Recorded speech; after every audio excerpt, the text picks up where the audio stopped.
Jones released a statement. It read in part, "Although I was hopeful for a better outcome in the USADA ruling today, I'm very respectful of the process in which they allowed me to defend myself. I have always maintained my innocence, and I'm very happy I've been cleared in any wrongdoing pursuant to the allegations made that I had intentionally taken a banned substance.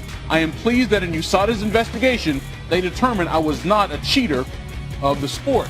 What does this suspension do to the image and legacy of Jon Jones? Look, I'll tell you this. Today, in some ways, was a good way. He got some resolution. As far as his image goes, we knew about this since July 4th of this year. So I don't think he was any worse for the wear. I think that Jon's statement was very fair. He really wanted to know that he took this on accident. It sounds like they agreed with him.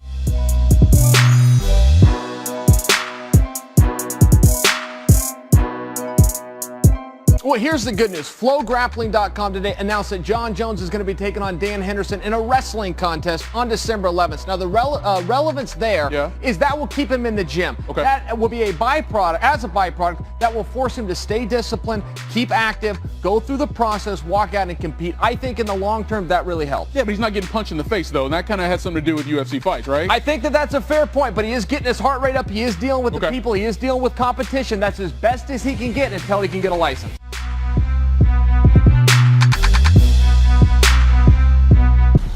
Just got home from training, saw Suburban following me.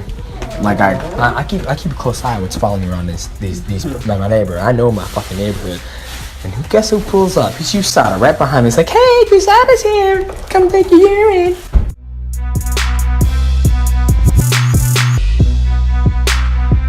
It's everywhere. They're all doing it. Everyone's doing it. Shame on them.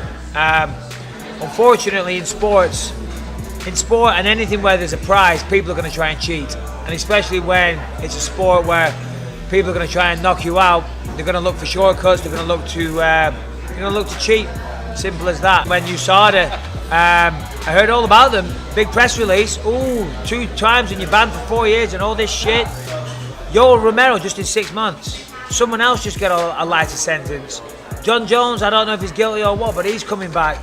Where are these harsh penalties? If you test positive for performance-enhancing drugs, you should be banned for life. It's as simple as that. Go and do another fucking sport, because you're not cut out for this. Done. You're a scumbag. You're done. You had your chance. You blew it.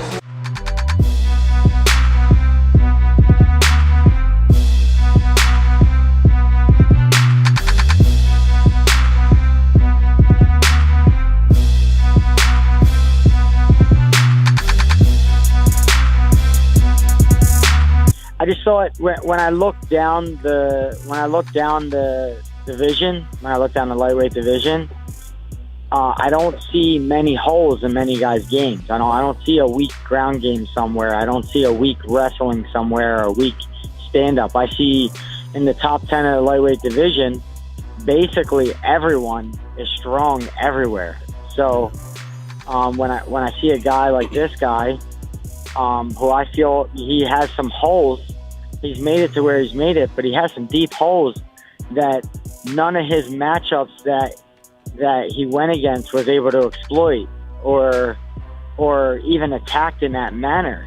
Nobody even attacked him that way in that manner. And the one guy who did was pretty friggin' successful. So, when I don't see no holes in the division and I see a guy like this, I see some wounds. I see some deep wounds. Not just in tangible things like wrestling and jiu-jitsu, but in the intangible things like maybe his willingness to fight. Do you mean like the tap in the first Nate fight? Yeah,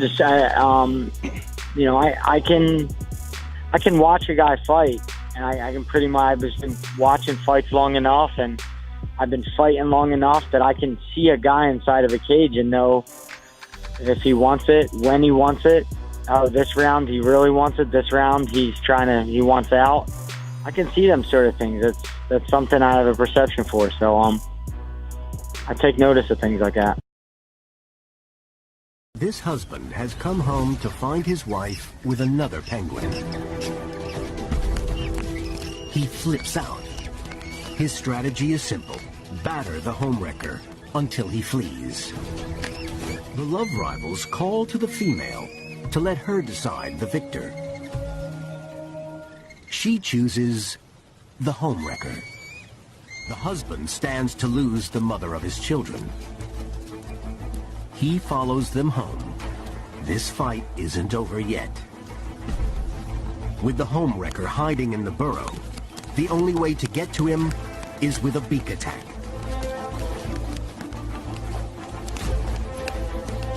He makes one last plea to the female. But she's got no time for losers. Defeated and humiliated, he's left out in the cold.